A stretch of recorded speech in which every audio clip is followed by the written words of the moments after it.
So hi guys, welcome to the channel.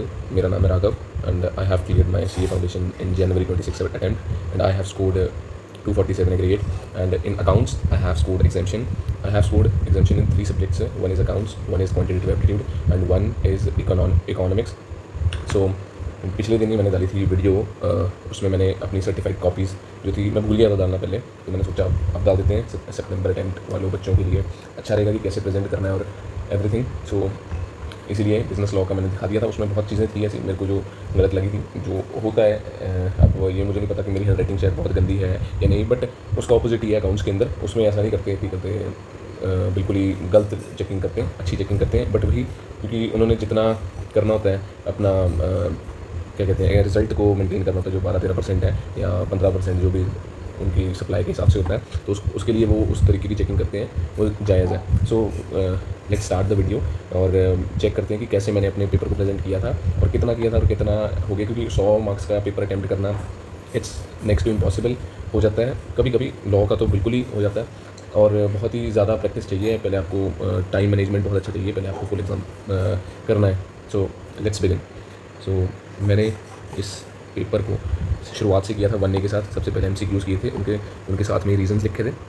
इसमें मेरे को 10 नंबर मिले, शायद 12 में से, मुझे याद है. अब B पार्ट जो है उसमें थियोरेटिकल क्वेश्चन था एक छोटा सा, वो किया था.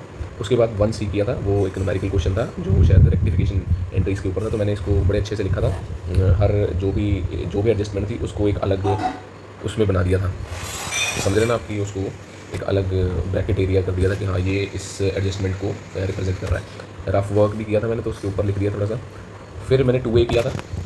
सीक्वेंसिंग चल रहा था मैं 2A में ये एंट्रीज़ की और कुछ एंट्रीज़ गलत भी हुई और इसमें भी मार्क्स अच्छे मिले. तो रफ वर्क किया मैंने ज़रूर. ये भी शायद रेक्टिफिकेशन का ही था.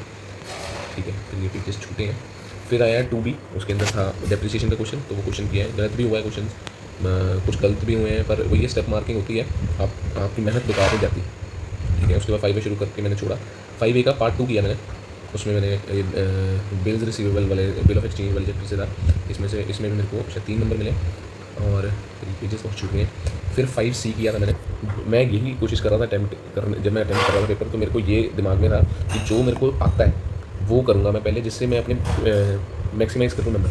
पहले मैं किसी क्वेश्चन में अटक गया यू की वजह से, तो बहुत गलत हो जाएगा. और ये जितना भी जानते ही हैं कि एक बार आप पहले ऐसे लूप में फंस जाओ ना एग्ज़ाम के बीच में और कहते हैं आपसे क्वेश्चन ना बने और उधर ही रुक गए, तो वो बहुत ही गलत हो जाता है. इसलिए जो 15 मिनट के टाइम में मैंने यही किया था कि सबसे पहले मैं ये करूँ कि सीधा बैठूँ और ये चेक करूँ कि मेरे को कितने आते हैं और उन्हीं को ज़्यादा अटेम्प्ट करूँ. और वही मैंने किया कि जो मुझे आते होंगे उसमें जो है टाइम भी कम लगेगा, मार्क्स भी मैक्सिमम मिलेंगे और आई कैन स्कोर. ठीक है, इसलिए ऐसे ही किया था मैंने. फिर मैंने 5 का C किया.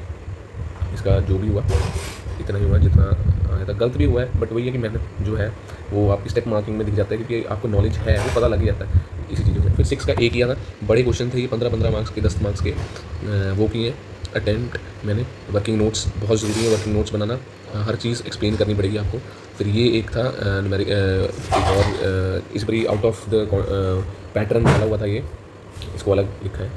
सो ये एक और थ्योरेटिकल क्वेश्चन था जिसको मैंने जो बाद में था, पैटर्न जो है वैसे नहीं ऐसा था, बट इसको एंड में दिया हुआ है. तो इसको भी मैंने किया, 1 पेज का लिखा था और 6 मार्क्स मिल गए मेरे को, 5 में से या 6 में से शायद. उसके बाद मैंने जो था सबसे शायद हार्ड क्वेश्चन होना था इस पेपर का, वो मैंने अटेम्प्ट किया.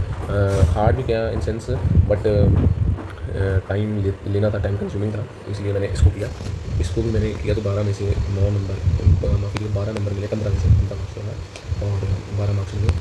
तो बैलेंस शीट में ये मैच हुई, बैलेंस शीट मैच की है, बट गलत तरीके से की है, कुछ ना कुछ गलत हुआ, पर मेरे को मार्क्स मिल गए. जो गलत था उसी के बस कटे. वर्किंग नोट्स मैंने बनाए थे और ये 3 का B किया मैंने. जितना हुआ ठीक वो देखो, उसके मार्क्स भी मिले मेरे को, बस इतना ठीक था.